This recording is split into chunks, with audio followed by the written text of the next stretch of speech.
नमस्कार। आज हम उत्तर प्रदेश के एक गांव की एक सच्ची कही जाने वाली काफी डरावनी कहानी की पड़ताल कर रहे हैं। हमारे पास इसका जरिया है एक पॉडकास्ट का सारांश जिसका नाम है शमशान वाली औरत।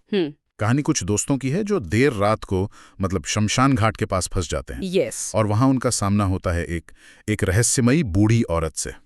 तो आज हम इसी रोंगटे खड़े कर देने वाली कहानी के आप कह सकते हैं सबसे दिलचस्प पहलुओं को बारीकी से समझेंगे। चलिए इसकी परतें खोलते हैं। इसमें जो पहली बात मुझे बहुत दिलचस्प लगी वो है माहौल, शमशान घाट और वो भी रात का समय। ये दोनों चीजें मिलके ही डर का एहसास मतलब कई गुना बढ़ा देती हैं कहानी असल में शुरू होने से पहले ही। बिल्कुल।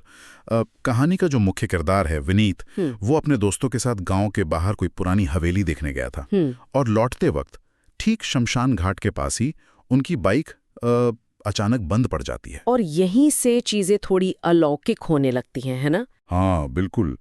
उन्हें थोड़ी दूर आग जलती हुई दिखती है और जब वो पास जाते हैं तो देखते हैं कि एक बूढ़ी औरत बैठी है, बिखरे हुए बाल, सफेद साड़ी पहनी हुई और उसके हाथ में एक जलती हुई लकड़ी है। ये बातें बहुत मायने रखती हैं। सफेद साड़ी और वो भी शमशान के पास। हमारी लोक कथाओं में इसे अक्सर अशुभ माना जाता है। लेकिन सिर्फ उसका दिखना ही डरावना नहीं था, उसके बाद जो हुआ। सही कहा। असली डर तो तब शुरू होता है जब वो औरत उन्हें घूर कर देखती है और कहती है, तुम आ गए, मैं तो कब से इंतजार कर रही हूँ। बाप रे, सोचिए जरा। ये सुनते ही लड़कों के तो होश उड़ जाते हैं। वो भागते हैं वहां से, पर घबराहट में उनका एक दोस्त पीछे छूट जाता है। ये जो संवाद है ना, कब से इंतजार कर रही हूँ, ये कहानी का एकदम अहम मोड़ है। ऐसा लगता है जैसे ये कोई हादसा नहीं था, उनका वहां पहुंचना जैसे पहले से तय था।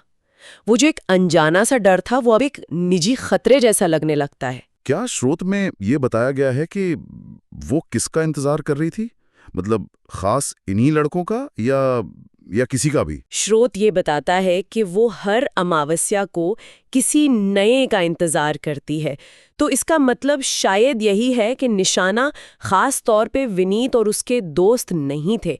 उस रात जो भी वहां पहुंचता वो हो सकता था।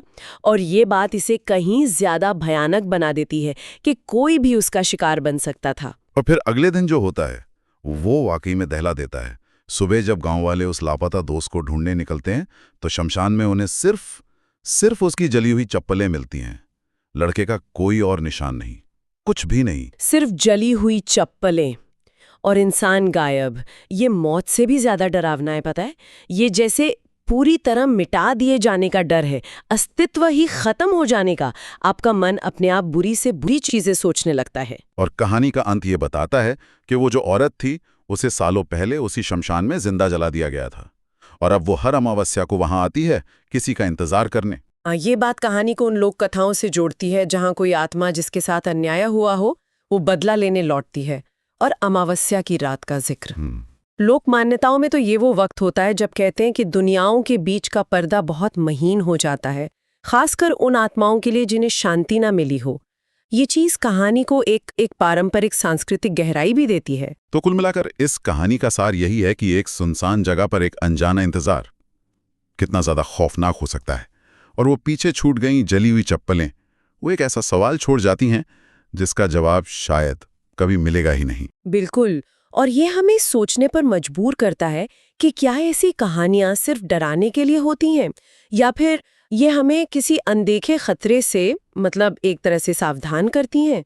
एक विचार ये भी है कि किसी जगह से जुड़ा जो सामूहिक डर होता है ना, जैसे शमशान घाट का डर, वो डर कैसे ऐसी कहानियों को, ऐसी किंवदंतियों को पीढ़ी दर पीढ़ी जिंदा रखता है, चाहे उनका असल आधार कुछ भी क्यों न रहा हो। जी। ये डर शायद उतना ही असली बन जाता है जितनी कि वो जगह खुद।